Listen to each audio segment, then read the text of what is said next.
What's going on, guys? We're back. We're going to do the Grinning Malice deck analysis. So we'll start it off the same way that I always do, by adding every card in and taking out the cards that I dislike. So we go all the way up to 100. Okay, we have no more than 100 cards. So obviously we need to keep evolving wilds in, no matter how terrible it is and how much I wish dual lands were in this format. But I digress. Bloodchief Ascension. Now let me explain why Bloodchief Ascension is good, and let me explain why it is bad. It is good because you can go turn 1 Bloodchief Ascension, turn 2 Shock Lightning Bolt, turn 3 Shock or Lightning Bolt, and then start killing their board and them losing life and you gaining life, and it's wonderful. This deck has no low cost burn spells. Despite the colors, it has no low cost burn spells. So by the time you get Bloodchief Ascension activated, you have no low-cost weak creatures either, unless you build it really weird, but in the version I'm building, it's not. So, by the time Bloodchief Ascension is active, you've already won the game, unless you're playing like a Johnny's deck, but you shouldn't have a problem with a Johnny's deck anyway. But, yeah, don't play this, please. Now, like I said, it's obviously playable if you had burn, but you don't. Death Greeter is just the opposite of Soul Warden, but you have better 1-drops. Like, you don't... the way that I'm building this deck is it's going to be more like mid-ranged, control the aggro, just a mid-ranged deck. And we'll curve out at 6, and it'll just be happy and wonderful, and the entire world will be great. So, in our theme for curving out at 6, we have a 1/0 Dragon Master Outcast in here. Usually if he survives, she survives, whatever it is, and you have 6 lands and you hit 1 dragon, you're probably winning the game. So, I like to keep him in there. Reanimate can be huge and amazing, especially if you're playing against Mirror or any other deck that makes you discard spells or discard cards, because you can just discard a Grave Titan and reanimate it for the cost of 6 life. And win the game, usually. So, Reanimate's definitely something you want to continue to play. Stabbing Pain is not, though. Target creature gets -1/-1. Until end of turn, tap that creature. It's just a 1-for-1, even if you get the creature, so it's not good. I don't play the Typhoid Rats because they're just... you obviously can't attack with them, they're just chump blockers. And you're not going to get attacked into them, and they're weak and they die almost instantly. Now I played the Vexing Devils because it is a low-cost burn spell. Early on, you can go turn 1, I deal 4 damage to you, and if an opponent's dumb and just says you win the game, they'll let you keep it, on turn 1. So it's just a good burn spell, good way to get ahead early on. And he's a cheap, big creature late game. Demonic Tutor you should play because it's 2 costs to search your library for anything.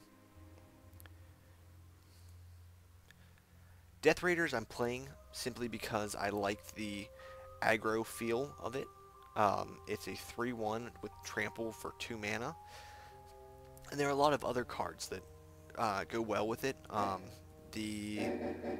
Where are they? Hissing Iguanars are good with it, so are the Rock Slide Elementals, so I'm trying to keep them in. They might not make it in, though, finally. Onyx Mage, I don't like, just because he's a mana sink. It's nice to be able to say, oh, my creature can kill yours, but almost every creature you have kills theirs anyway. It's just good magic. Most of your creatures are killing theirs anyway. So, I don't like these guys. I don't like the ability to give another creature haste. It's cool if you were playing it a lot more aggressive than I was. But at the same time, it's just... I feel like it's a wasted low-cost card. You've got so many good 2-drops. Just right here, this is all you need. I don't think you need more. Now, the Terminates for control, these guys are good aggro. And you have the Search. And I apologize for my yawning, but it is once again late, and I've been recording for about an hour, so we'll have that.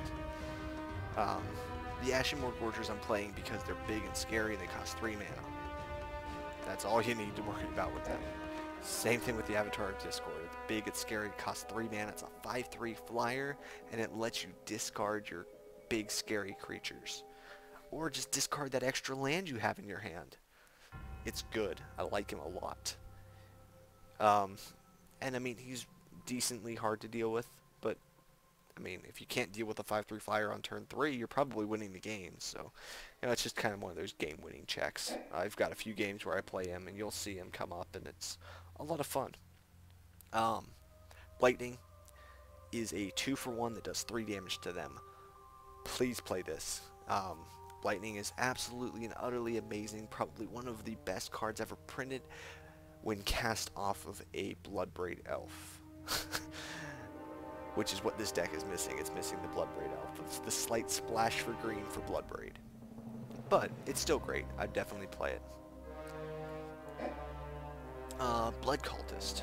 I'm playing because there are a lot of low drop creatures in this format. There are a lot of 1/1s that are really annoying.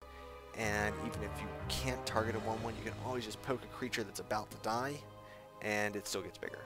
So, I play them. Chaos Warp is a great removal spell, because it targets anything.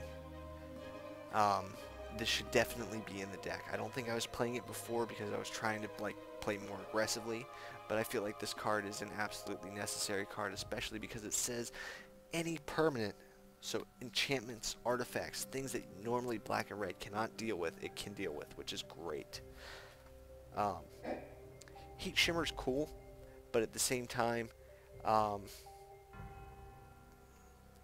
it's not. So, I mean, it's cool, but not. It's a situational card. You need to have the creature out in the field, and I'd just rather have the creatures than that. So, I play the Hissing Iguana. It's a lot of fun, especially if you get something like the Blood Cultist going. You know, you can start pinging low aggro decks and just gaining control of the game just instantly. Especially, and it hurts them as well, and he's a 3/1, so he can still get in for damage. The Blood Witch is absolutely necessary. It lets you target creatures or players by sacking one of your creatures that's got an enchantment or something on it that you don't like, or even herself. You know, I sack herself to herself all the time. You know, it lets you draw a card, and so I mean, you don't lose the card advantage, you just lose the field presence. So I like it a lot. Pain Magnification, I'm not a fan of, just because I feel like by the time that it gets relevant, in the turn that you want to drop it, you're just going to have already either won or lost the game. You know, if you drop it on turn 3 and then Blightning them and make them discard 3 cards, it's great. But you probably don't have a board presence then. No, you've got a 2-drop, and you're probably going to lose because of that. So, I mean, if you're playing more discard-y control type feel, if you're playing this, like, I'm going to make you discard cards and kill things, you probably want to play the Pain Manifestation, or Magnification. However, if you're playing it more mid-ranged, you know, just all around, like I am, just a well-rounded deck, you probably don't want to put the one Pain Magnification in. Rockslide Elemental's good, he gets out of control really fast. And he can deal with a lot of things, so he's great. Ashenmore Liege, I absolutely love Ashenmore Liege, he's really good. And he's really hard for your opponent to deal with. If they don't have a creature out, and if they do have a creature out, you just don't attack with them. They can't be like, oh, I'm just going to get rid of the Ashenmore Liege by bouncing it. They lose 4 life. You know, he's attacking anyway. So he's great. Obviously, since pretty much everything in the deck is black or red anyway. Blazing Spectre is a good way to get some control, feel to it, and keep yourself in the game, because obviously, when you look at Magic, here's how I look at it. You know, the turn 3 Blightning, your opponent's going to have some choices in their hand. When you wait till turn 4 or turn 5 to make them discard a card, they have what they want in their hand. They go, this is what I'm planning to do the next 2 turns, or the next turn, or the next 6 turns. You know, they probably have like 4 cards in their hand, and when you Blazing Spectre them and make them discard 1, they're going to be like, This is a lot tougher choice than these 6 cards I had when he Blightning me. So I feel like that's a good card to have. Same thing with Hellhole Rats. You know, it's a good card to drop. Does a good bit of damage to them. Especially if you wait till they have like 1 or 2 cards in their hand and you're like, Hellhole Rats, you have a 6 cost in your hand, 5 mana on the field, and you take 6 damage. So, wonderful. Now, this is going to sound contradictory to what I'm playing, but I feel like the first strike, +1/+1, is better than the flying +1/+1. It's also 1 cheaper, which means you can get things out a lot faster. There's a lot of flyers in this deck already. You don't have a problem with flyers, so I don't feel like those cards are necessary. Enters the battlefield. Target player reveals a card at random from his or her hand, then loses life equal to that card's converted mana cost. I don't like that card. I've never played it in this deck. It was one of the first cards I took out. I just don't like the 4 mana for a 3/2, first off. And I don't like the chance of hitting a land or something with him. So, I don't play him. Wrecking Ball is a very expensive kill card. And there are not a lot of good lands in the format. So I don't feel like Wrecking Ball is necessary at all. You have Bit Blast, you have 3 Terminates, and you have big scary creatures. I mean, I feel like you got enough as far as killing creatures comes. So, we have the 4 Demigods of Revenge, which are absolutely and utterly amazing.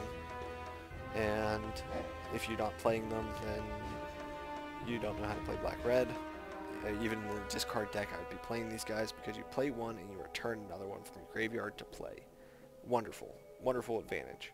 I don't think I've ever actually got more than one of these things going, but when you get more than one, it's a great feeling.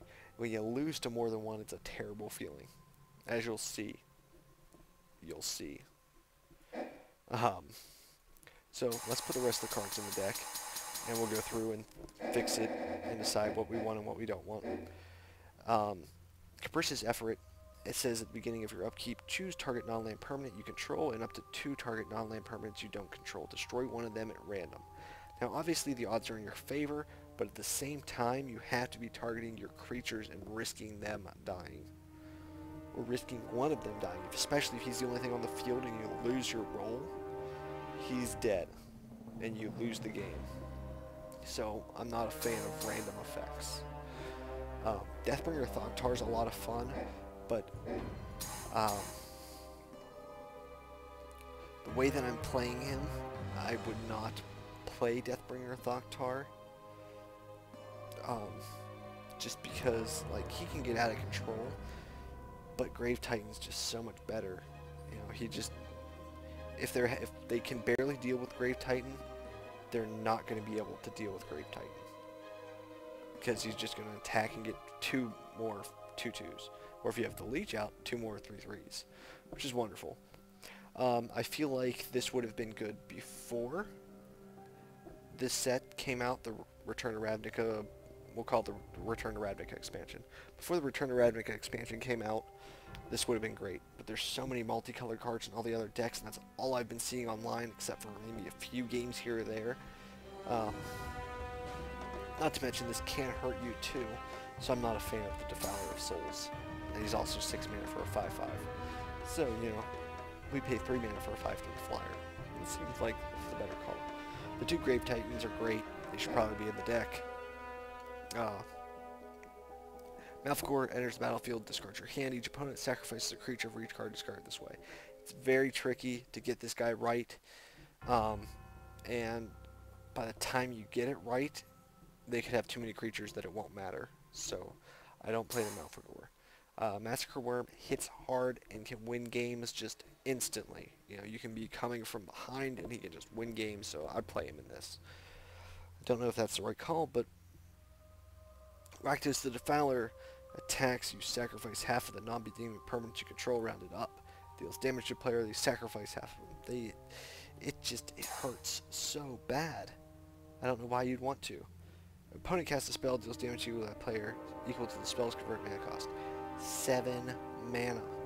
It's very expensive. Not often do we hit 7 mana. You know, we kind of want to curve out at 6. or curve out at like 4 or 5, and then stop at 6. We don't really want to go higher. We have no mana excel, no mana fix, nothing like that, so I don't play him. Same thing with this guy. I mean, they're great to discard and just be like, oh yeah, let me reanimate that and lose 8 life. It's like, what do you... I mean, all creatures have double strike and attack each turn if able. What happens if your opponent has more creatures than you? It just does not seem good. Division of the Fire Lord. Put a 5/5 black and red elemental creature token on opponent. Target opponent sacrifices a creature for each black creature you control, and sacrifices a land for each red permanent you control. But again, this thing costs 8 mana. It's really, I mean, it's a bomb if you have enough things out and you win the game. But if not, then yeah. And the Vampiric Dragon. Whenever a creature dealt damage by Vampiric Dragon this turn dies, put a +++ counter on it, and you can just kind of poke around at random.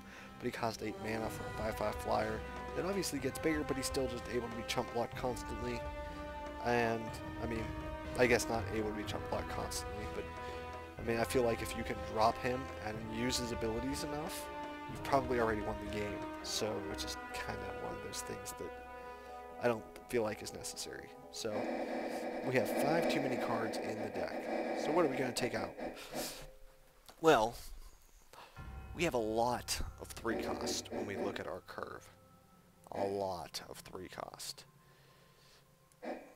Which is good and bad at the same time. So, I don't feel like the Hissing Iguanas are going to do enough for us.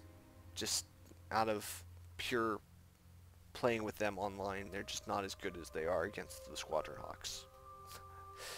I mean, that's how I've been unlocking almost all the decks, just real quickly, is just playing like 30 games, or 25 games with Squadron Hawks and watching movies at the same time. So, obviously, if you're playing an aggro deck, the Hissing Iguanas are better, but I don't know if the Hissing Iguanas are necessary. I'd rather have the extra removal in there as well. 3 more cards. Blood Cultist is a little random, but I feel like it's really good, especially if it hits right, it can be really strong.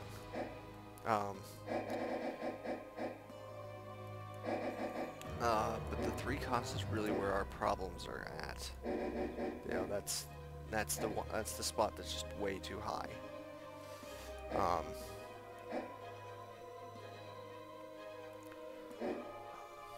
And because clearing anything less than 4 cost down, I mean, obviously we can't remove any of the 5 cost or the 6 cost, they are bombs. So we have to look at the 4 cost down. It just makes our Bit Blast better. So we want to make the Bit Blast as strong as possible. So I feel like Blightning is not necessarily what I'm going for in the deck, but I'm not about to take Blightning out of the black-red deck. That's just crazy talk to even consider that idea. Now we are playing 21 lands right now, 25 lands right now, which means we're probably going to go down to the correct amount as soon as we're done here. So, the Death Raiders are a good creature to sack, but I feel like that might be all that they're good for. Because very rarely do they get in for any damage. I mean, they usually kill a creature, which is okay because they trade their 1-for-1s. I see previously I was not playing the Chaos Warps, so that was part of the discrepancy here. And the other one is probably the extra Vexing Devil. Now, I don't know if I'm about to cut Vexing Devils, but I feel like Vexing Devils might not be as good as I'd like them to be.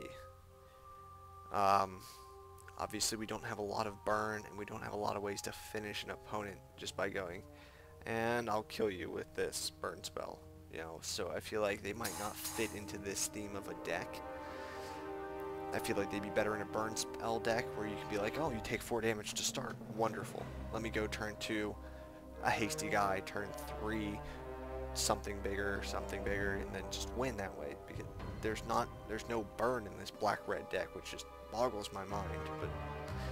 But so I feel like Vexing Devil might not be the right call. So we need 1 more card to take out. I don't want to take out the Ashenmoor Gorgers because they're really strong. Especially when you get a Liege out.